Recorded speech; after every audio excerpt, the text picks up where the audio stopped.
আসসালামু আলাইকুম গাইজ, আমি নুরুজ্জামান জামান ফ্যামিলি ব্লগের পক্ষ থেকে আপনাদের সবাইকে জানাচ্ছি আমাদের আরেকটা নতুন ব্লগে স্বাগতম। আজকে সবে বরাত, আজকে সারাদিনটা কিভাবে আমরা কাটাচ্ছি আমার ছেলেদেরকে নিয়ে সেটাই আপনাদেরকে দেখাতে চলেছি। এবং একই সাথে থাকছে আমাদের আজকে সবে বরাতে স্পেশাল খাবার দাবার, যেগুলো আসলে প্রায় উঠেই গিয়েছে। আমরা অনেক দিন পর, অনেক বছর পর বলা যায় যে আবার সেটাকে একটু নতুনভাবে আজকে ওদের সামনে তুলে ধরতে চাই। সেগুলোই ওদের সামনে তুলে ধরার জন্য আমাদের আজকের এই প্রচেষ্টা। তো চলুন শুরু করা যাক। তো গাইজ, দেখতেই পাচ্ছেন আমি দুইটা হাঁস কিনেছিলাম। ওই হাঁসগুলোকে ঝলসানো হচ্ছে আগুনে, এবং ঝলসানোর পরবর্তী অবস্থা এই রকম। হাঁস দুটো আমি গ্রাম থেকে এনেছিলাম, বেশ বড়সড়ই ছিল। আর কাটার পরে মাংসটা একটা হাঁসের এখানে, আর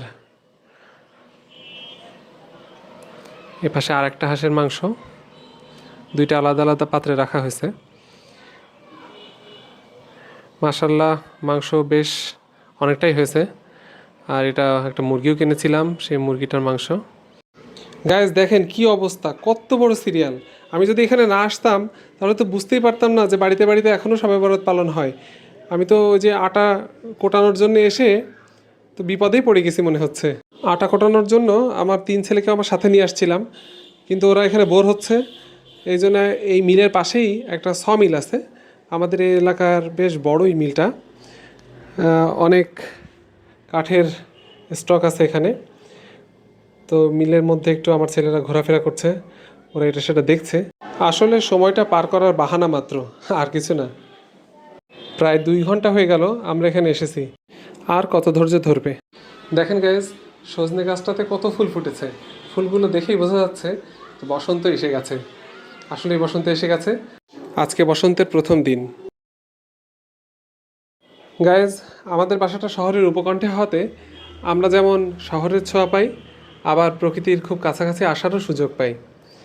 তো আমার ছেলেরা এই মুহূর্তে একটা ধান ক্ষেতের পাশে। এই ধান ক্ষেতটা আগে অনেক বড় ছিল, কিন্তু ধীরে ধীরে এগুলো দখল হয়ে যাচ্ছে। জনসংখ্যা বৃদ্ধির প্রভাব এর উপরেও পড়েছে। এখন সবাই বাড়ি করছে নতুন নতুন, তাই মাঠটা আস্তে আস্তে ছোট হয়ে আসছে।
ওকে গাইজ, এখন মিশকাত সজনে গাছে ওঠার জন্য চেষ্টা করছে।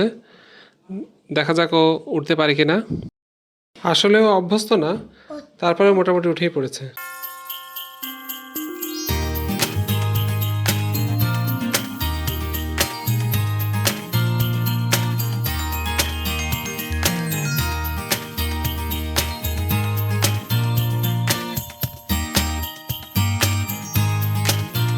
গাইজ, আমরা এখন ছাদে আটা রোদে শুকানোর জন্য নিয়ে এসেছি। গাইজ, এতক্ষণ তো পরিশ্রমের অর্ধেকটাই হয়েছে, বাকি অর্ধেকটা শুরু হচ্ছে এখন থেকে। এখানে আটার ডোগুলো দেখতে পাচ্ছেন, সেগুলোকে এখন রুটিতে পরিণত করা হচ্ছে। মাশাআল্লাহ রুটিগুলো বেশ গোলগোলই হয়েছে। এবার রুটিগুলোকে ছেঁকে নেওয়ার পালা। তো গাইজ ফাইনালি রুটিগুলো সব তৈরি শেষ।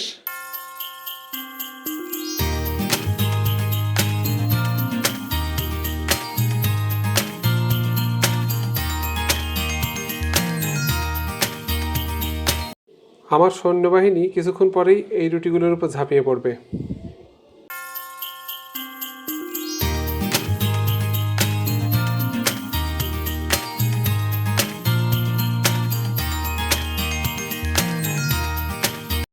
গাইজ আপনারা দেখতে পাচ্ছেন টেবিলের উপরে সাজানো আজকের শবে বরাতের আইটেম। প্রথমে আছে হাঁসের মাংস, তারপরে আছে ছোলার ডালের হালুয়া যেটা ছাঁচ দিয়ে তৈরি, তারপরে আছে ছোলার ডালের আরেকটা হালুয়া যেটা বরফি আকারে তৈরি, আর আরেকটা আছে সুজির হালুয়া, এটা বরফি শেপেই কাটা, আর রুটি। গাইজ পরিবেশনটা কেমন লাগলো আপনারা অবশ্যই কমেন্টে জানাবেন।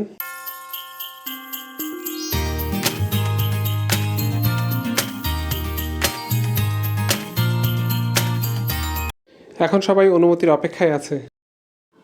অবশেষে সেই কাঙ্ক্ষিত সময় এসে গেছে, এখন খাওয়া দাওয়ার পালা। ওরা নিজেদের হাতেই নিজেদের মতো করে খাচ্ছে, আর আমরা পাশে দাঁড়িয়ে দাঁড়িয়ে সেটা উপভোগ করছি। আমি ওদের মধ্যে প্রতিনিয়তই আমার ছোটবেলাকে খুঁজে পাই।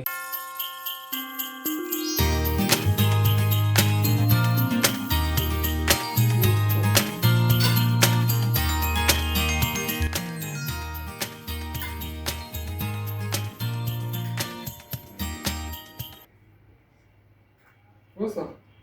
এবার হচ্ছে আমার পালা, দিস মাই টার্ন। তোলা কত মাথা এবার থেকে দিলে আসবেন বা ঠিক আছে। সো গাইজ এখন আমাদের হাঁসের মাথা নিয়ে ঝগড়া শুরু হয়েছে। হাঁসের মাথা একটা, আর সেই মাথা খাওয়ার জন্য ক্যান্ডিডেট আছে 3টা, সরি হাঁসের মাথা 2টা, আর আমাদের হাঁসের মাথা খাওয়ার জন্য ক্যান্ডিডেট আছে 3 জন। তো এটা নিয়ে এখন ঝগড়াঝাটি। তো অবশেষে একজন স্যাক্রিফাইস করাতে হচ্ছে গিয়ে মাথা নিয়ে ঝামেলাটা এই মুহূর্তে থেমেছে এবং মাথা ব্যথাটাও থেমেছে। আজকে 3 রকমের হালুয়া হয়েছে। এখানে সুজির হালুয়া আছে এবং ছোলার ডালের হালুয়া আছে 2 রকমের। একটা আছে বরফি শেপে কাটা, আর একটা আছে ছাঁচে তৈরি করা, আর সাথে হাঁসের মাংস আর রুটি। ওরা আসলে শবে বরাতের এই উৎসবের ব্যাপারটার সাথে কখনোই পরিচিত নয়, কারণ ছোট থেকে কখনোই দেখেনি। আমরাই অনেক ছোটবেলায় আসলে এগুলো পেয়েছিলাম, আমাদের মা চাচিরা এগুলো করতেন এবং বাড়িতে বাড়িতে এই রুটি হালুয়া এগুলো নেওয়ার জন্য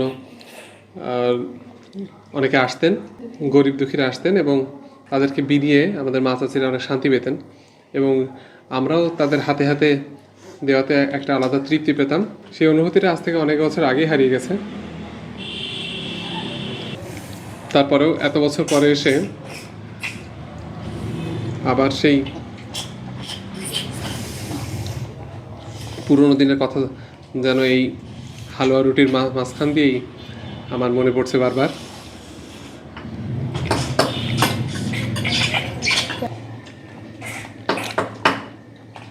বাড়িতে ভাঙবে না এটা?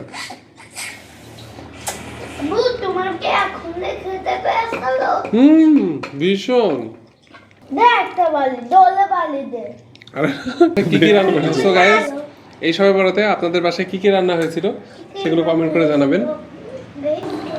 ওকে গাইস আজকের মতো এই পর্যন্তই। তো বিদায় নিচ্ছি আপনাদের কাছ থেকে। আবার দেখা হবে নতুন কোনো ব্লগে ইনশাআল্লাহ। আমাদের ভিডিওটা যদি ভালো লেগে থাকে তাহলে অবশ্যই লাইক, শেয়ার এবং সাবস্ক্রাইব করবেন। সাবস্ক্রাইব করার জন্য আপনাদেরকে খুব একটা কষ্ট করতে হবে না। আপনাদের আঙুলের ছোট্ট একটা ছোঁয়াতেই আমাদের চ্যানেলটা হয়তো বড় হয়ে উঠতে পারে এবং আমরা আপনাদের আঙুলের ছোঁয়াতেই আরও অনেক উৎসাহ পাবো। এই জন্য আপনাদের কাছে রিকোয়েস্ট থাকবে অবশ্যই ভিডিওটা লাইক, শেয়ার এবং সাবস্ক্রাইব করবেন। এই বলেই বিদায় নিচ্ছি। আল্লাহ হাফেজ।